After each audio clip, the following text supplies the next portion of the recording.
Kitob mutolaasi kishida chin insoniy fazilatlarni shakllantirib, uni hayotda o'z o'rnini topishda, jamiyatning chinakam a'zosiga aylanishida, dunyoqarashining kengayishida muhim ahamiyatga ega.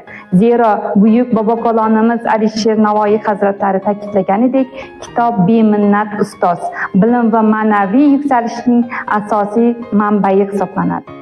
G'allaorol tumani axborot kutubxona markazi sizni yangilangan kitoblar xazinasiga chorlaydi.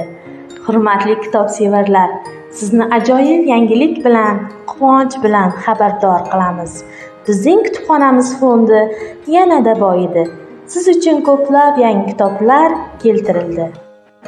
Endi siz yangi kitoblarni ilk kitobxonlaridan bo'lish imkoniga egasiz. Ilhom va ma'rifat olishingiz mumkin. O'zingizga yaqin mavzularda yangi adabiyotlar bilan tanishasiz.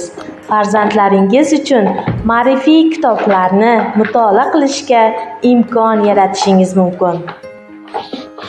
Zamonaviy adabiyotlar, Choliqushi, Jaziramadagi odamlar, Lolazor, ilhom baxsh etuvchi asarlar, yashamoq, hayot haqida chuqur o'ylashga undovchi hikoyalar sizni kutmoqda.